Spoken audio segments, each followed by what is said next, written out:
رمضان کی سب سے عظیم رات لیلۃ القدر، ایک ایسی رات جو 1000 مہینوں سے بہتر ہے، لیکن اس کی صحیح تاریخ ایک راز ہے۔ آخر ایسا کیوں ہے؟ آئیے آج کی اس گفتگو میں ہم لیلۃ القدر کے اسی اسرار اور اس کی عظمت کو سمجھنے کی کوشش کرتے ہیں۔ تو چلیے اس مرکزی راز کی گہرائی میں اترتے ہیں اور یہ جاننے کی کوشش کرتے ہیں کہ اس مبارک رات کو پوشیدہ رکھنے کے پیچھے آخر کیا حکمت چھپی ہے۔ سب سے پہلے تو یہ سمجھتے ہیں کہ آخر اس رات کو اتنی فضیلت اور اتنا بلند مقام کیوں حاصل ہے۔ اسے لیلت مبارکہ بھی کہا جاتا ہے، یعنی ایک ایسی رات جو اپنے اندر بے شمار برکتیں سمیٹے ہوئے ہے۔ یہ محبت اور رحمت کی رات ہے۔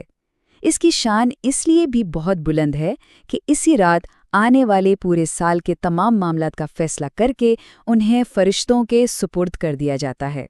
اس رات کا نام قدر بھی بڑا گہرا ہے۔ اس ایک لفظ میں کئی معنی پوشیدہ ہیں۔ آئیے اس کی 3 اہم تشریحات کو دیکھتے ہیں۔ پہلا اور سب سے عام مفہوم تو ہے تقدیر، یعنی یہ وہ رات ہے جس میں سال بھر کے لیے تمام الہی فیصلے اور تقدیر کے معاملات طے پا جاتے ہیں۔ دوسرا معنی ہے عزت اور وقار۔ یہ اس رات کی بے پناہ بلند مرتبے اور اس کی عظمت کی طرف اشارہ کرتا ہے۔ اور اب ایک تیسرا معنی جو کہ بہت ہی دلچسپ ہے وہ ہے تنگی۔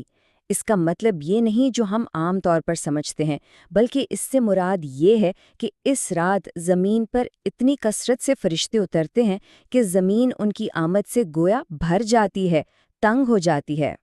تو پھر وہی سوال، اگر یہ رات اتنی ہی اہم اور عظیم الشان ہے تو آخر اس کی صحیح تاریخ ہم سے کیوں چھپائی گئی ہے؟ اس میں ایک بڑی حکمت ہے، بالکل ویسے ہی جیسے اسم اعظم یا قیامت کا وقت پوشیدہ رکھا گیا ہے۔ مقصد یہ ہے کہ لوگ صرف ایک رات پر اکتفا نہ کر لیں، بلکہ اس کی تلاش میں زیادہ سے زیادہ راتیں عبادت، ذکر اور دعا میں گزاریں۔ اگر تاریخ معلوم ہوتی تو شاید باقی راتوں میں وہ کوشش اور لگن نظر نہ آتی۔ لیکن بات صرف زیادہ کوشش کروانے تک ہی محدود نہیں ہے۔ اس راز کے پیچھے اللہ کی اپنے بندوں کے لیے ایک بہت گہری رحمت اور شفقت بھی ہے۔ اس حوالے سے امام رازی بہت ہی زبردست نکتہ پیش کرتے ہیں۔ وہ کہتے ہیں کہ اس تاریخ کو چھپانا دراصل اللہ کی طرف سے اپنے بندوں پر شفقت کا ایک عمل ہے۔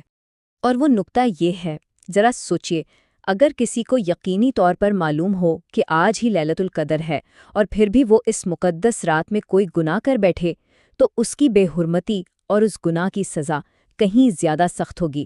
تو اس رات کو پوشیدہ رکھ کر دراصل انسان کو اس بڑے گناہ اور اس کے سنگین انجام سے بچا لیا گیا ہے۔